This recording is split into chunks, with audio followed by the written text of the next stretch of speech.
পুরো দেশকে ধ্বংস করে দিয়েছে শেখ হাসিনার স্বৈরাচারী শাসন, বলেছেন ডক্টর মোহাম্মদ ইউনূস। অন্তর্বর্তী সরকারকে সর্বত্র সহযোগিতার আশ্বাস বিদেশি কূটনীতিকদের। শেখ হাসিনার বিরুদ্ধে 4 জেলায় আরো 6 মামলা। রূপপুর পরমাণু কেন্দ্র থেকে $500 কোটি আত্মসাৎ করেছেন সাবেক প্রধানমন্ত্রী, গ্লোবাল ডিফেন্স কর্পের তথ্য। চিকিৎসার জন্য শিগগিরই বিদেশে যাবেন বেগম খালেদা জিয়া। বন্দি বিনিময় চুক্তির মাধ্যমে শেখ হাসিনাকে ফেরত পাঠাতে মোদী সরকারকে বিএনপি নেতাদের আহ্বান। চেষ্টা হচ্ছে আগের শিক্ষা পদ্ধতিতে ফেরার, পুনর্তদন্ত হবে সাগর রুনি হত্যার, জানিয়েছেন উপদেষ্টারা। পুরান ঢাকার কবি নজরুল সরকারি কলেজ এবং সরকারি শহীদ সোহরাওয়ার্দী কলেজের 2 শিক্ষার্থী হত্যার অভিযোগে সাবেক প্রধানমন্ত্রী শেখ হাসিনা সহ 12 জনের বিরুদ্ধে হত্যা মামলা হয়েছে। এছাড়া তেজগাঁও থানায়ও শেখ হাসিনার বিরুদ্ধে হত্যা চেষ্টা মামলা করেছে একজন ব্যক্তি। রবিবার দুপুরে তেজগাঁও থানায় বেলাল হোসেন নামে এক ব্যক্তি মামলাটি দায়ের করেন। এতে বলা হয়, 2015 সালের 20 এপ্রিল ঢাকা উত্তর সিটি নির্বাচনে মেয়র প্রার্থী তাবিথ আউয়ালের প্রচারণার সময় বিএনপি চেয়ারপারসন ও সাবেক প্রধানমন্ত্রী বেগম খালেদা জিয়ার গাড়ি বহরে হামলা হয়। অভিযোগে বলা হয়, বেগম জিয়াকে পরিকল্পিতভাবে হত্যার উদ্দেশ্যে হামলাটি করা হয়। মামলায় হুকুমের আসামি করা হয় সাবেক প্রধানমন্ত্রী শেখ হাসিনা ও সাবেক স্বরাষ্ট্রমন্ত্রী আসাদুজ্জামান খান সহ 5 জনকে। এছাড়া 19 জুলাই লক্ষ্মীবাজারে কোটা আন্দোলন কর্মসূচিতে 2 শিক্ষার্থীকে গুলি করে হত্যার অভিযোগে ঢাকার চিফ মেট্রোপলিটন ম্যাজিস্ট্রেট তরিকুল ইসলামের আদালতে মামলা করেন আইনজীবী নাসরিন বেগম। বাদীর অভিযোগ এজাহার হিসেবে নথিভুক্ত করার জন্য সূত্রাপুর থানার ভারপ্রাপ্ত কর্মকর্তাকে নির্দেশ দিয়েছেন আদালত। ছাত্র আন্দোলনে শিক্ষার্থী নিহতের ঘটনায় সাবেক প্রধানমন্ত্রী শেখ হাসিনা, সড়ক পরিবহন ও সেতুমন্ত্রী ওবায়দুল কাদের ও সাবেক স্বরাষ্ট্রমন্ত্রী আসাদুজ্জামান খান সহ একাধিক আওয়ামী লীগ নেতার বিরুদ্ধে মামলা হয়েছে রংপুর, জয়পুরহাট এবং নারায়ণগঞ্জে। প্রতিনিধিদের পাঠানো তথ্যছবিতে ডেস্ক রিপোর্ট। ছাত্র জনতার আন্দোলনে জয়পুরহাট কলেজ ছাত্র নজিবুল সরকার গুলিতে নিহতের ঘটনায় মামলা হয়েছে। আসামি করা হয়েছে সাবেক প্রধানমন্ত্রী শেখ হাসিনাকে। জয়পুরহাট চিফ জুডিশিয়াল ম্যাজিস্ট্রেট আদালতে মামলাটি করেন নিহতের বাবা মজিদুল সরকার।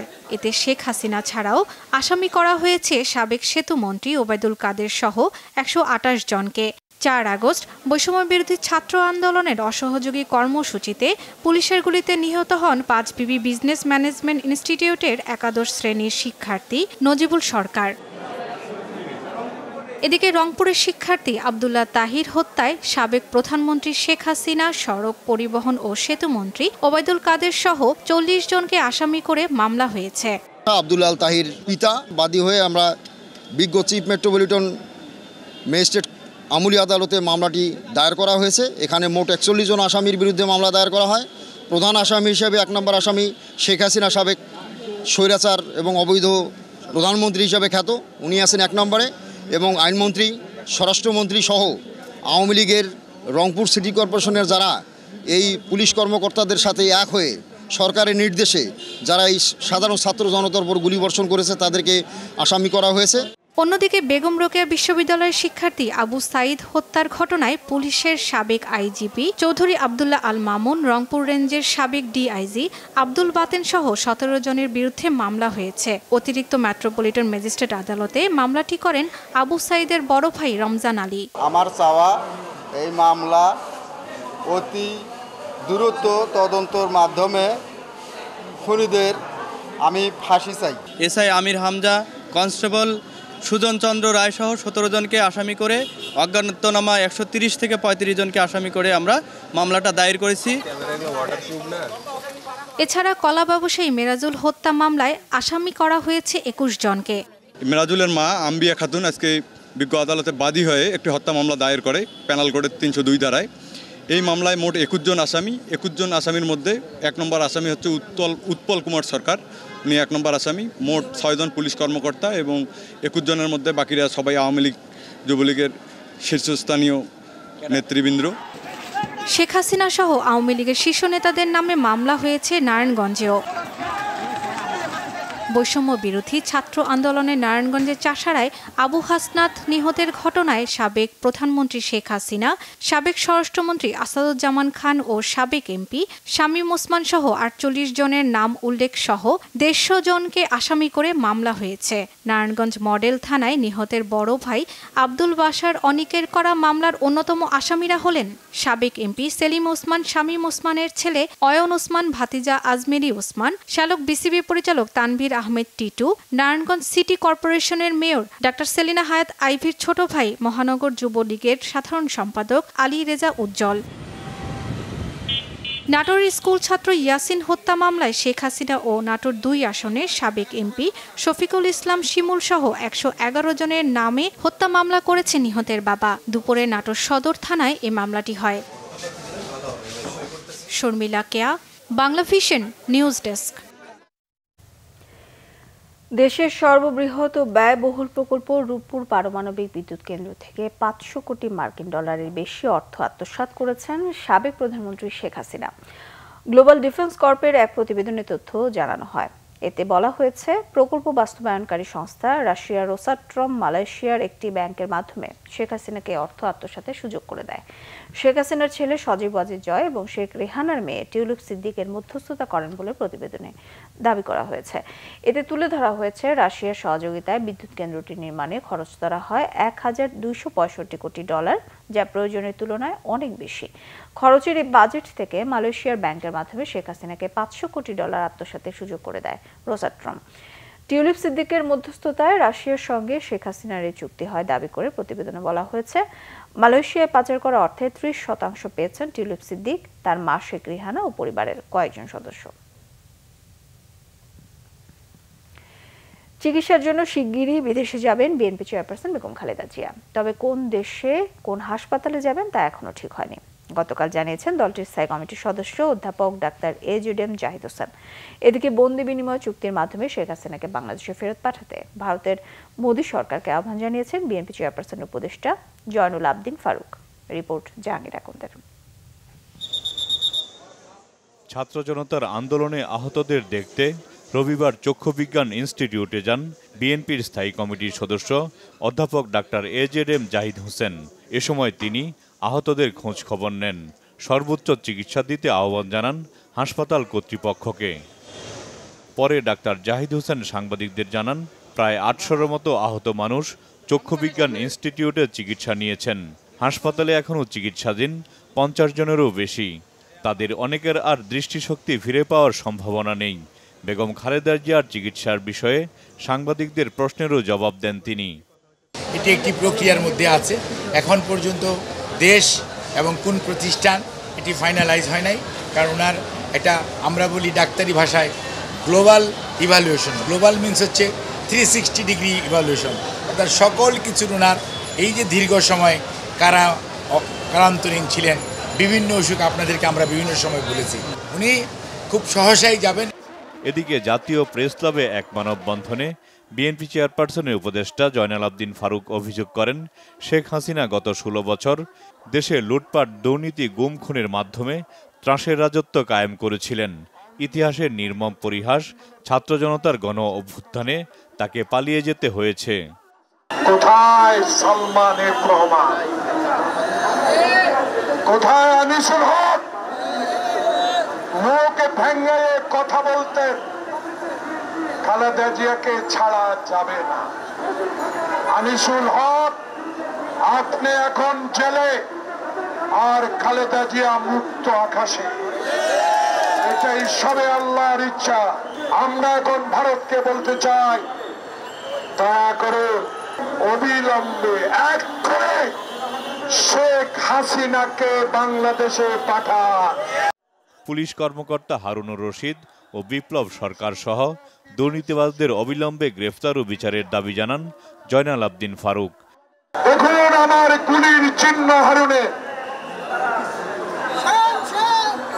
সে হারুনকে এখনো কেন গ্রেফতার করা হলো না? সেই বিপ্লবকে কেন এখনো গ্রেফতার করা হলো না? জাহাঙ্গীর আকন্দ, বাংলা ভিশন, ঢাকা।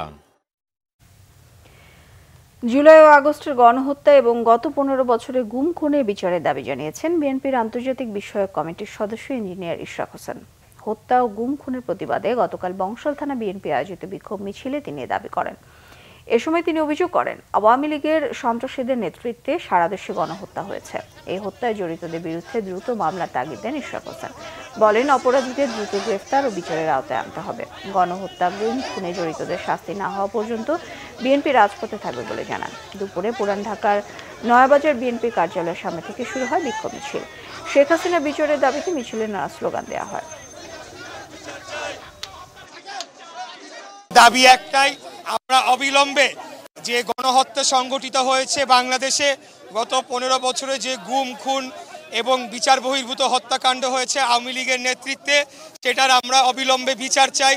এক মুহূর্ত যাতে আওয়ামী লীগের সন্ত্রাসীরা তারা যাতে বাইরে না থাকতে পারে, অবিলম্বে তাদের বিরুদ্ধে মামলা দেওয়া হোক এবং তাদেরকে গ্রেফতার করে তাদেরকে আইনের আওতায় আনা হোক, বিচারের আওতায় আনা হোক এবং তাদের শাস্তি নিশ্চিত না হওয়া পর্যন্ত আমরা রাজপথ ছেড়ে যাব না।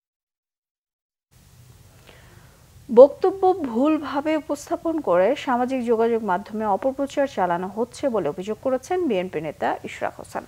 নিজের ফেসবুক পেজে দেওয়া বক্তব্যে তিনি বলেন, অন্তর্বর্তী সরকারের প্রধান উপদেষ্টাকে নিয়ে তার বক্তব্য বিকৃত করে অপপ্রচার করছে আওয়ামী লীগ। অতি সম্প্রতি আমার একটা বক্তব্য বিকৃত করে একটি স্বার্থান্বেষী মহল সামাজিক যোগাযোগ মাধ্যম ফেসবুক এবং ইউটিউবে ছড়িয়ে অপপ্রচার চালাচ্ছে। গত 13ই আগস্ট রাজধানীর সবুজবাগ বৌদ্ধ মন্দিরে গিয়ে বৌদ্ধ সম্প্রদায়ের খোঁজ খবর নেই এবং তাদের নেতৃবৃন্দের সাথে মত বিনিময় করি।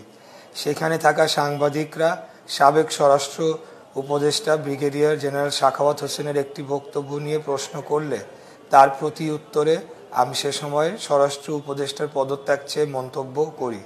সেদিনের সেই বক্তব্যকে বিকৃত করে এবং বিকৃত টাইটেল যোগ করে আওয়ামী পরাজিত শক্তি ডক্টর মোহাম্মদ ইউনূস ও আমাকে নিয়ে বিভ্রান্তি ছড়ানোর অপচেষ্টা চালাচ্ছে। প্রফেসর ডক্টর মোহাম্মদ ইউনূস সম্পর্কে আমার অবস্থান স্পষ্ট করে বলতে চাই, আমি বহু বছর আগে থেকেই ডক্টর মোহাম্মদ ইউনূসের একজন বড় ভক্ত। আওয়ামী পরাজিত গোষ্ঠী ও তাদের দোসররা এখন বিভিন্ন প্রোপাগান্ডা ছড়িয়ে এবং নানা অপকৌশলে দেশকে অস্থিতিশীল করার অপচেষ্টায় লিপ্ত। এ ব্যাপারে দেশবাসীকে বিশেষভাবে সতর্ক থাকার অনুরোধ জানাচ্ছি। একই সাথে যারা এমন নোংরা কাজ করে দেশকে অস্থিতিশীল করার ষড়যন্ত্র করছে তাদের বিরুদ্ধে আইনানুগ ব্যবস্থা নেওয়ার জন্য আইন শৃঙ্খলা বাহিনীর প্রতি আহ্বান জানাচ্ছি। বিচার ব্যবস্থাকে ভুলুণ্ঠিত করা ও গণতন্ত্র হত্যার দায়ে সাবেক প্রধান বিচারপতি এবিএম খায়রুল হকের আন্তর্জাতিক অপরাধ ট্রাইব্যুনালে দৃষ্টান্তমূলক শাস্তির দাবি জানিয়েছেন জাতীয়তাবাদী আইনজীবী ফোরামের মহাসচিব ব্যারিস্টার কায়সার কামাল। এদিকে এবিএম খায়রুল হকের বিরুদ্ধে ব্যবস্থা নিতে আইন উপদেষ্টা ও আইন সচিবের কাছে আইনি নোটিশ দিয়েছেন সুপ্রিম কোর্টের আইনজীবী ফাউজিয়া করিম ফিরোজ। অন্যদিকে রায় জালিয়াতির অভিযোগে শাহবাগ থানায় খায়রুল হকের বিরুদ্ধে একটি মামলা করা হয়েছে গতকাল সন্ধ্যায়। আরও জানাচ্ছেন জ্ঞানমাল শফি। সাবেক প্রধান বিচারপতি এবিএম খায়রুল হক দেশের 19তম প্রধান বিচারপতি হিসাবে 2010 সালের 1 অক্টোবর নিয়োগ পান। তিনি 2011 সালের 17 মে পর্যন্ত দায়িত্ব পালন করেন। বিএনপির আইন বিষয়ক সম্পাদক কায়সার কামাল গণতন্ত্র হত্যাকারী হিসেবে সাবেক এই প্রধান বিচারপতির বিচার দাবি করেন। এককভাবে খায়রুল হক এদেশে গণতন্ত্র হত্যাকারী হিসাবে দায়ী থাকবেন।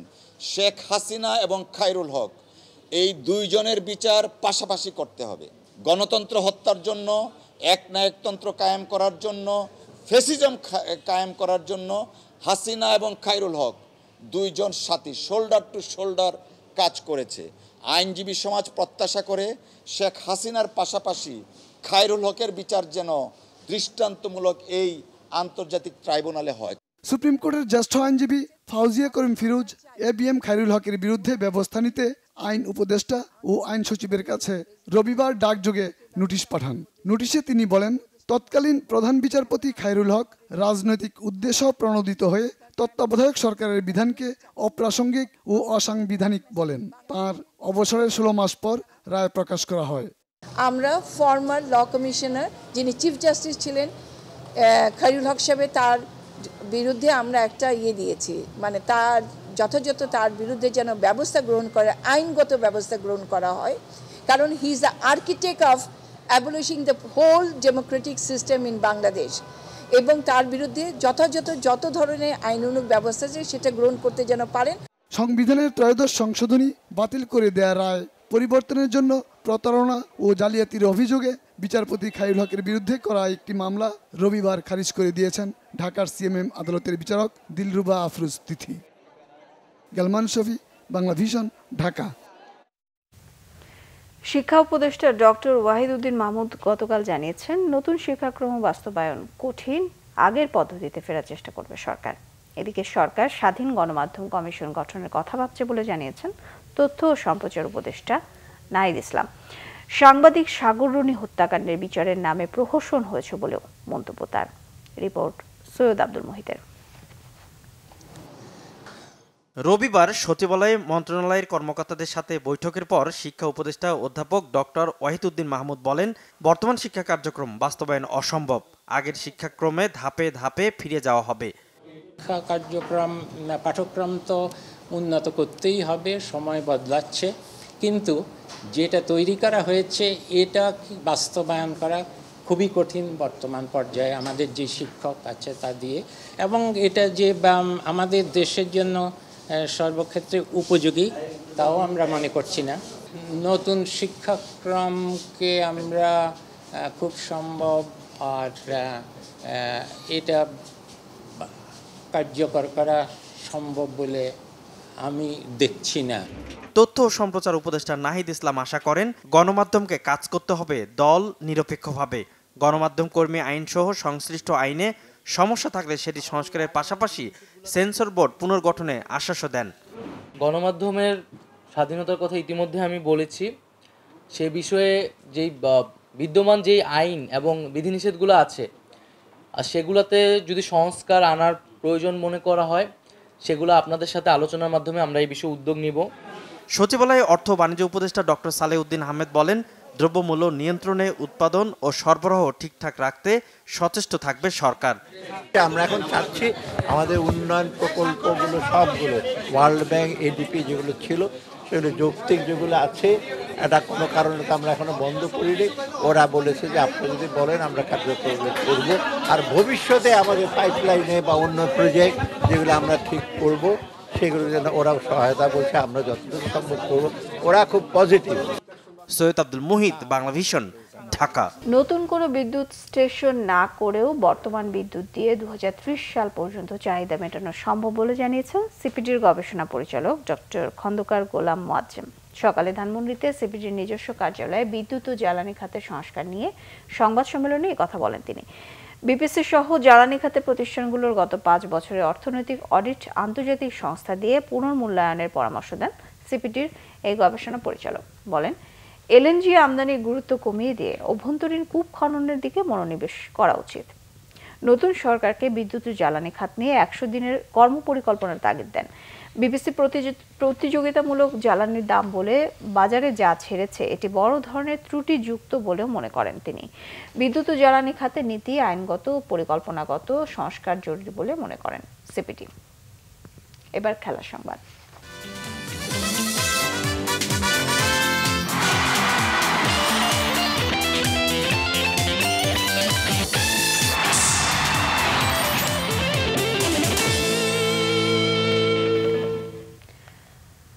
যুব ক্রীড়া উপদেষ্টা আসিফ মাহমুদ গতকাল জানিয়েছেন, ক্রীড়া ক্ষেত্রে নানা অনিয়মের বিষয়ে ব্যবস্থা নেওয়া হবে। বিসিবি সহ কোনো ফেডারেশনে যেন একনায়কতন্ত্র চালু হতে না পারে সে ব্যবস্থা নেওয়া হবে।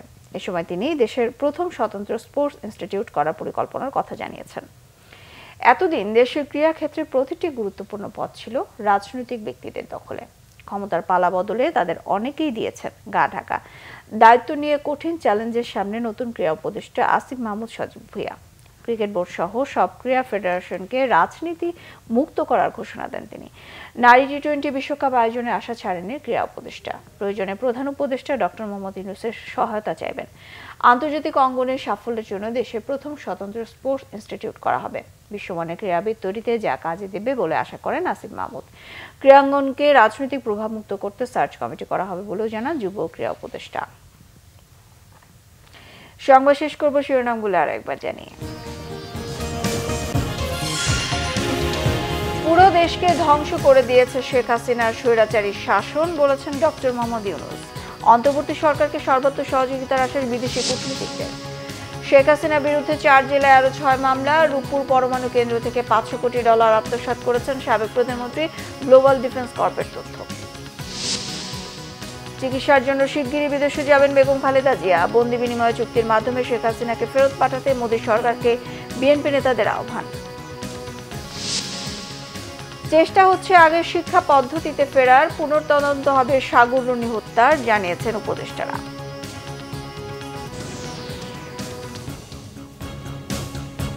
এই ছিল এখনকার মতো। পরের সংবাদ সকাল 10টায়। 9টায় রয়েছে নিউজ টপ 10, দেখার আমন্ত্রণ রইল। এছাড়া বাংলাভিশন সংবাদ ও সংবাদ সংশ্লিষ্ট অনুষ্ঠান দেখতে ভিজিট করুন www.bbnews24.com ও facebook.com/banglavisionnews। সাবস্ক্রাইব করুন youtube.com/banglavisionnews। সঙ্গে থাকায় ধন্যবাদ সবাইকে।